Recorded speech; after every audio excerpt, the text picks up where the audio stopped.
Pernah nggak kamu melihat seseorang yang cerdas sebetulnya, punya gelar tinggi mungkin bahkan dianggap jenius.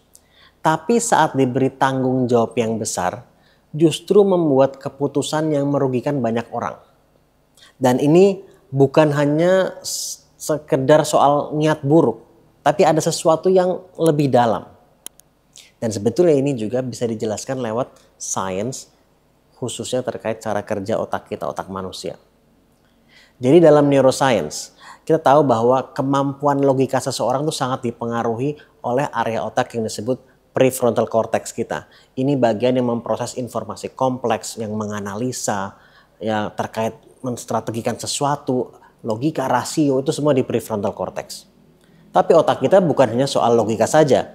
Ada juga limbic system kita, ini bagian otak yang terkait dengan emotion, empati, intuisi, trust. Itu di limbic system kita, itu yang sering disebut sebagai our emotional brain. Nah, ketika seseorang terlalu dominan di prefrontal cortex tapi terputus dari empati ataupun kesadaran emosional mereka, di situ keputusan-keputusannya mulai bisa terasa dingin atau bahkan kejam.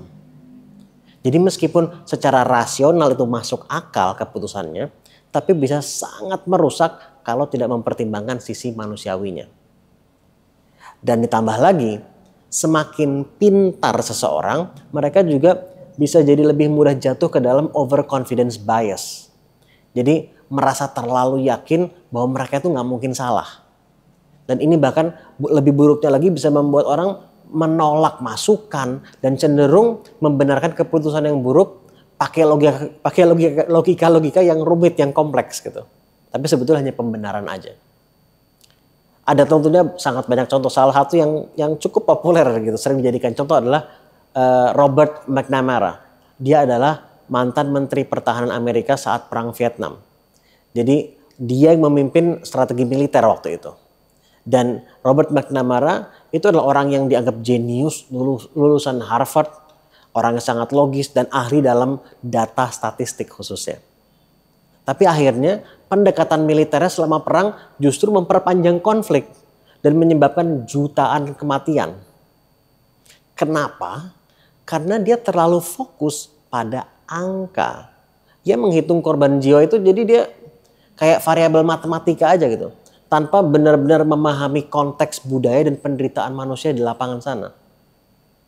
Jadi ini contoh real banget bagaimana seseorang yang pintar gitu ya, cerdas, bisa membuat keputusan yang bodoh karena logika berjalan sendiri tanpa ada empati dan kesadaran. Jadi dari sisi neurologis dan psikologi memang ada beberapa mekanisme yang menjelaskan hal ini.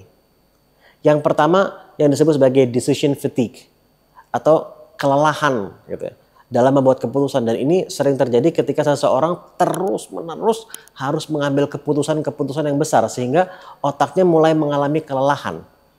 Dan saat otak lelah, kualitas keputusannya juga justru menurun. Itu yang pertama. Yang kedua, confirmation bias.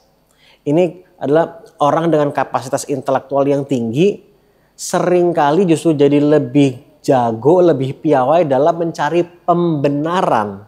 Bukan soal apa yang benar, tapi jadi jago mencari pembenaran atas pandangan mereka sendiri. Jadi bukannya mereka nggak tahu kalau mereka itu salah, tapi mereka pandai sekali, pintar sekali mencari pembenaran atas kesalahan mereka, atas sesuatu yang salah tadi itu. Dan yang terakhir, yang ketiga, basically tentang kurangnya self-awareness. Jadi banyak sekali orang yang pintar tapi nggak pernah diajarin bagaimana untuk mendengarkan intuisi, bagaimana untuk mempertanyakan dari mana keputusan mereka berasal sebetulnya. Jadi nggak terbiasa menyelami ruang di dalam diri sendiri. Kurang mengenal diri sendiri. Dan kekurangan ini sangat berdampak terhadap bagaimana mereka membuat keputusan dan tindakan-tindakan mereka. Jadi dalam hal ini sebetulnya bukan kecerdasan yang salah, tapi ketidakseimbangan antara logika, emotion, dan kesadaran dirinya.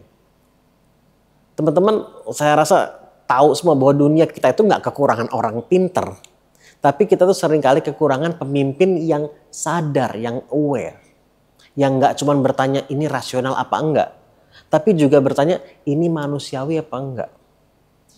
Dan disinilah pentingnya spiritual intelligence, kecerdasan untuk mendengar suara hati, untuk menyadari ego, dan kembali kepada niat yang murni sebelum mengambil keputusan, sebelum membuat keputusan. So, mudah-mudahan apa yang gue share ini bermanfaat, dan kalau memang buat kamu ini membuka wawasan baru tentang bagaimana pikiran kita bekerja dan kenapa kesadaran itu harus terus berjalan beriringan dengan logika. Nah, ini adalah bagian penting dari perjalanan kita sebetulnya sebagai manusia yang utuh kan gitu. Dan jika ini bermanfaat juga, silahkan share ke teman-teman kalian juga, mudah-mudahan bermanfaat untuk mereka juga. Dan dari pengalaman kamu juga, baik orang yang kamu lihat sebetulnya pinter, tapi dalam membuat keputusan mungkin jadi agak dingin, terlalu rasional, kurang ada empatinya. Share juga pengalaman kamu, tulis di kolom komen juga. Mudah-mudahan bermanfaat untuk pembelajaran kita bersama juga. Thank you, kita ketemu di episode selanjutnya. Assalamualaikum.